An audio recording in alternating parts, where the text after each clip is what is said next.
ఏంటి రచ్చ? Social media ఇన్ఫ్లుయెన్సర్లా లేక న్యూస్ మీడియా ముడి సరుకులా? స్మాల్ స్క్రీన్ హిట్ అయ్యాక నలుగురు జనానికి తెలిసాక ఏం జరుగుతుంది? ఎందుకు ఎప్పటికప్పుడు ఎవరో ఒకరి నుంచి ఏదో ఒక ఇష్యూ రైజ్ అవుతుంది?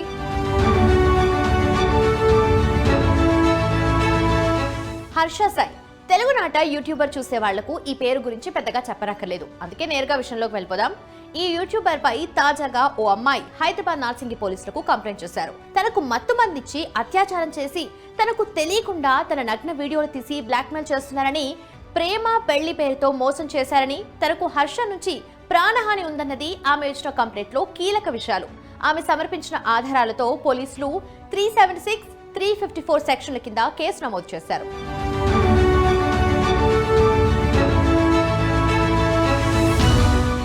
అయితే కథ అక్కడి నుంచి క్షణానికో మలుపు తిరుగుతూ వచ్చింది. బాధితురాలు తన ఫిర్యాదులో మెగా సినిమా కాపీ రైట్స్ ప్రస్తావన తీసుకొచ్చారు. ఆ సినిమాకు ఆమె నిర్మాతగా వ్యవహరించారట. దీంతో ఆ మూవీ కాపీ రైట్స్ తనకు కావాలని హర్ష పట్టుబట్టారని కూడా తన కంప్లైంట్ లో ప్రస్తావించారు ఆమె.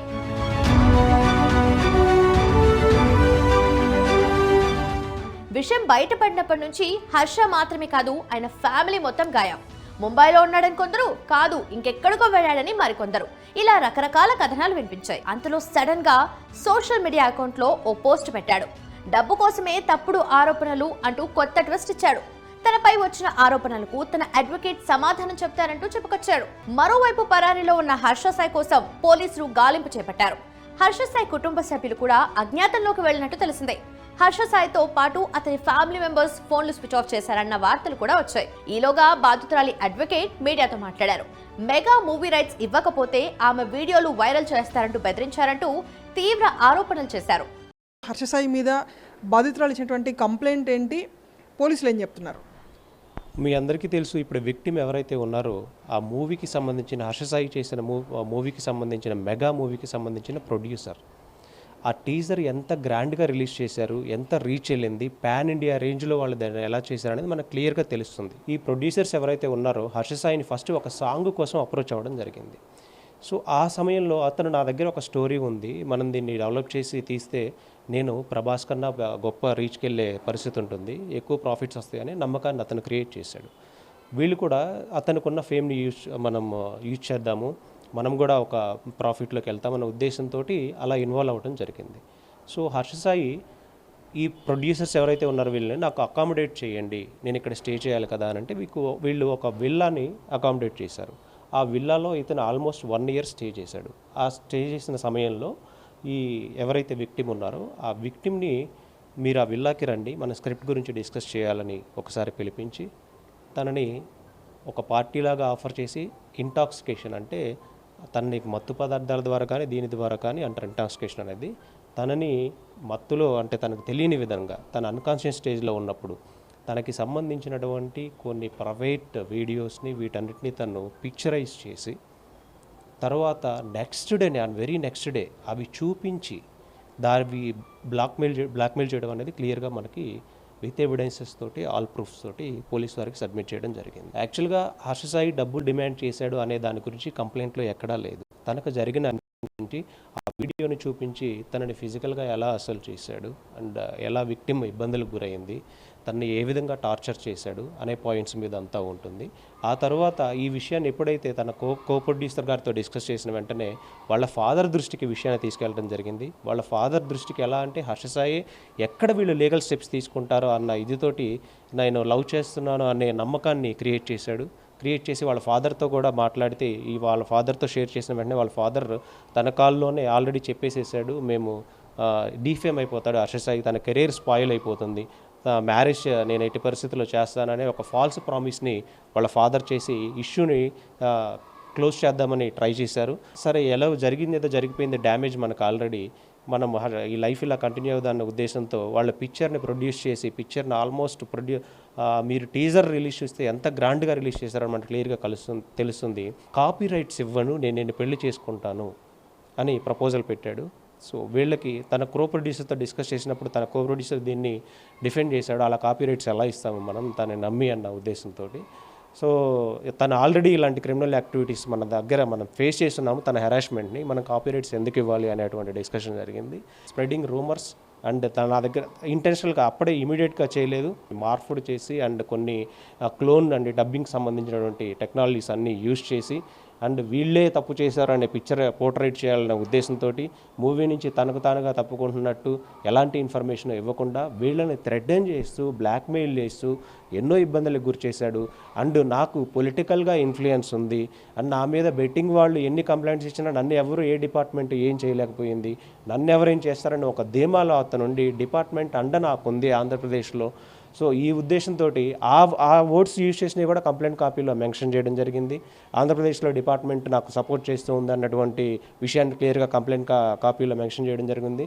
ఆ హార్డ్ డిస్క్ అన్ని సీజ్ చేయాల్సిన నెసిటీ ఉంది, దాంట్లో ఏముంది ఏం డేటా ఉంది అనేది మనకు తెలుసుకోవాల్సిన నెసిటీ ఉంది.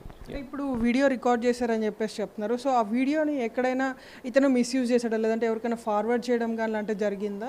ఇమ్రాన్ ఖాన్ కూడా కొంతమంది సెలబ్రిటీస్ దగ్గరికి దీన్ని తీసుకొని వెళ్ళడం ఇలా వినిపించే ప్రయత్నాలు చేశారు కాబట్టి ఇందులో ఇమ్రాన్ ఖాన్ నేమ్ కూడా మెన్షన్ చేయడం జరిగింది. అక్కడి నుంచి వార్ ఆఫ్ వర్డ్స్ మొదలయ్యాయి. వెంటనే హర్ష తరఫు లాయర్ చిరంజీవి సీన్లోకి వచ్చారు. డబ్బు కోసమే ఆమె తప్పుడు ఆరోపణలు చేస్తుందని ఆరోపించారు. ప్రేమ పెళ్లి అన్ని అబద్ధాలే, హర్ష సాయి సక్సెస్ ను చూడలేక నిందలు వేస్తున్నారని ఏడాదిన్నరగా అస్సలు ఆమెతో టచ్ లోనే లేరని చెప్పుకొచ్చారు. ప్రముఖ యూట్యూబర్ హర్ష సాయి మీద కేసు నమోదైంది. ఈ కేసుకు సంబంధించి ఎలా ముందుకెళ్తున్నారు, ప్రస్తుతం హర్ష సాయి న్యాయవాది తానికొండ చిరంజీవి ఉన్నారు. సార్, అసలు హర్ష సాయి మీద కేసు నమోదవడానికి కారణం ఏంటి? అసలు ఆ అమ్మాయి ఎందుకని కేసు నమోదు చేసింది? ఇది హర్ష సాయి మీద కేవలం అతని ఫ్యాన్ ఫాలోయింగ్ చూసి, అతని అభివృద్ధిని చూసి, అతని సక్సెస్ని చూసి ఓర్వలేక ఈ కేసు పెట్టడం తప్ప దీంట్లో ఆవగిందంతా నిజం కూడా లేదు. ఎందుకంటే దీంట్లో ప్రేమ లేదు, పెళ్ళి అనే మాట ప్రసక్తే లేదు. ఇది కేవలం కుట్రతో అతన్ని ఎలా అయినా సరే డీఫేమ్ చేయాలని పెట్టిన ఒక అబద్ధపు కేసు తప్ప ఇంకొకటి కాదు. అసలు హర్ష సాయికిను బాధితురాలకి అసలు ఎక్కడ పరిచయం, ఎప్పటి నుంచి వాళ్ళిద్దరికి పరిచయాలు ఉన్నాయి? ఒక 2 సంవత్సరాల క్రితం ఈ అమ్మాయి యూట్యూబ్లో ఒక సాంగ్ చేస్తామన్న ఉద్దేశంతో వచ్చింది. సాంగ్ చేస్తామని ఇతను యూట్యూబ్లో సాంగులు నేను చేయనమ్మా అని చెప్పాడు. ఇతను ఒప్పుకోలేదు. ఇతను ఒప్పుకోపోవడంతో ఏమైంది అంటే మళ్ళా కొంతకాలానికి నెట్ఫ్లిక్స్లో నేను సినిమా చేస్తాను అని వచ్చింది. సినిమా చేస్తానంటే దాంతో ఒప్పందం ప్రకారం వీళ్ళు కొంతకాలం దానికోసం పనిచేశారు. అసలు లాస్ట్ 1 year నుంచి ఈ అమ్మాయి హర్ష ఎప్పుడు కలిసిందే లేదు. మరి బాధితురాలు పెళ్లి చేసుకుంటానని చెప్పని మోసం చేశాడు, లైంగిక వేధింపులకు పాల్పడ్డాడని చెప్పని ఫిర్యాదులో పేర్కొంది. దీని మీదకే రేప్ కేసు కూడా నమోదు చేశారు. దీన్ని మరి ఎలా మీరు ఫైట్ చేయబోతున్నారు, ముందుకు ఎలా పోతున్నారు? చూడండి బాబీ గారు, మనం చాలా కేసులు చూసాం. అబద్ధపు కేసు అబద్ధమే. వీళ్ళు ఏదైతే అరిచేతుల్లో అబద్ధం పెట్టి నిజంగా చూపించే ప్రయత్నం చేయాలనుకున్నారో ఇది ఎట్టి పరిస్థితుల్లో చెల్లదు. ఇది దీంట్లో నిజమే లేదు. పైగా దుర్మార్గం ఏంటంటే వీళ్ళ నాన్న రాధాకృష్ణ గారి మీద కూడా ఈ కంప్లైంట్ ఉంది అని మేము విన్నాము. ఇంతవరకు మాకు ఎఫ్ఐఆర్ చేతికి రాలేదు. అసలు రాధాకృష్ణ గారు ఆయన జీవితకాలంలో ఈ అమ్మాయిని చూసింది లేదు, ఈ అమ్మాయిని కలిసింది లేదు, ఈ అమ్మాయితో మాట్లాడింది లేదు. అసలు ఆ అమ్మాయి మీద ఆయన మీద కూడా ఈ కేసు పెట్టడం అంటే ఇంకెంత దారుణమో చూడండి. సరే, ఇప్పటికే హర్ష సాయి మీద రేప్ కేసుతో పాటు వేధింపుల కేసు ఇవన్నీ కూడా నమోదు చేశారు పోలీసులు. మరి ఈ కేసులో మీరు ఎలా ముందుకెళ్ళబోతున్నారు, ఏం చేయబోతున్నారు? ఫస్ట్ ఆఫ్ ఆల్ అండి, మాకు ఇంతవరకు ఈయన మీద కట్టిన ఎఫ్ఐఆర్ అనేది ఇంతవరకు మా చేతికి రాలేదు. మా చేతికి వచ్చిన మరుక్షణమే దాన్ని ఎలాగ లీగల్ బ్యాటిల్ ఎలా చేయాలి, ఎలా స్పందించాలో ఖచ్చితంగా చూస్తాం. అంతేగాని ఇప్పుడు హర్ష సాయి మీద చేసిన ఈ పిచ్చి ఆరోపణలు చేసే వాళ్ళని వదిలే ప్రసక్తి కూడా ఉండదు. బాధితురాలు ఎందుకని కంప్లైంట్ చేయాల్సి వచ్చింది? దీని వెనకాల ఎవరైనా ఉన్నారనుకుంటున్నారా? అసలు ఏంటి దీని వెనకాల అసలు ఏం జరుగుతుంది? సార్, ఒక అమ్మాయి చేస్తున్న కుట్రని ఎదుర్కొంటే ఆ అమ్మాయి కుట్రలో పడకపోవటం వల్లే ఇవన్నీ చేస్తున్నారు తప్ప ఇంకోటి ఏం లేదండి. ఎందుకని ఫాదర్ పేరు కూడా నమోదు చేయాల్సి వచ్చింది? తెలీదు. ఓన్లీ టు బ్లాక్మెయిల్ తప్ప ఇంకొకటి మాట్లాడలేదు. అసలు వాళ్ళ నాన్న ఇంతవరకు ఎప్పుడు ఈ అమ్మాయిని చూడలేదండి, ఎప్పుడు కలవలేదు, ఎప్పుడు మాట్లాడలేదు. అసలు వాళ్ళ నాన్న రాధాకృష్ణ గారు ఉండే ప్లేస్ వేరు. ఇంతలో వాళ్ళిద్దరి ఆడియోలు బయటకు వచ్చాయి. తనను టార్చర్ కి గురి చేసిందంటూ కొన్ని ఆడియోలు బయట పెట్టాడు హర్ష. ప్రేమించాలి మనసులో లేదా? అరే పోతే పోనీ వేరే ఎవరైనా ఇష్టమా? ఇప్పుడు చెప్పు. అలా ఏమీ లేదు, అది కూడా సిగ్గుపడుతుంది మళ్ళా. చూసా అంటే నన్ను ఏం చేయమంటావు చెప్పు.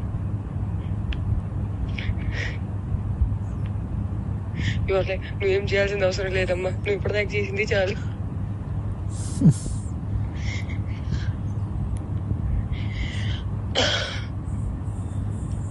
సరే take your time to think about it. నీకే లేనప్పుడు నేను ఎలా మాట్లాడుకోగలుగుతాను? అదే మరి నేనే డెస్పరేట్ గా ఉన్నాను. ఈ మాటలు అబ్బాయిలు మాట్లాడుకుంటారు, అమ్మాయిలు మాట్లాడరు. అది కూడా నేను లైక్ మాటల్ని బ్లాంకెట్ కింద కప్పేసి మాట్లాడుకోవాలి. అంటే అంత మర్యాదగా మాట్లాడుకోవాలి. అప్పుడే దానికి విలువ. ఇదేంటి? కాదు కాదు ఇదేంటి? నేను నీకు చెప్తుంది అర్థం కావట్లేదా?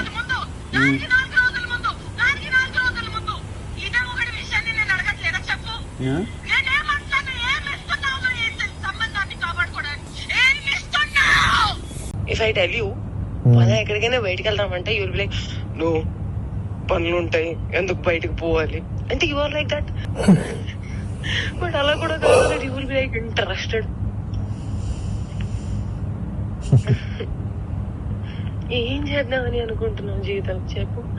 ఎంత ఎంత రసికరాజు రాకుండా ఉండం అంటే ఎలా పాసిబుల్? అది ప్రేమించాలి మనసులో లేదా? అలా లేదు కానీ మరి ఎప్పుడు అడుగుతావు, ఎప్పుడు చేద్దాము, ఇప్పుడు ఏంటి ఏంటి పరిస్థితి? హర్షసే కాదు, నాకు యూపీఎస్సీ ఎగ్జామ్ బోర్డ్స్ కి క్వశ్చన్ పేపర్ లాగా తయారు అయ్యాడు. నేను ఆన్సర్ రాసుకుంటూ కూర్చోవాలి అంతే. కానీ హర్షసే మాత్రం నువ్వు నాకు ఎంత డిస్ట్రాక్ట్ చేసినా, నువ్వు ఏ చేసినా నేను ఆన్సరే రాస్తాను, నేను నీ వైపు చూడను. ఓ మేరీ విశ్వామిత్రు. ఏంటి ఏంటి గోళ?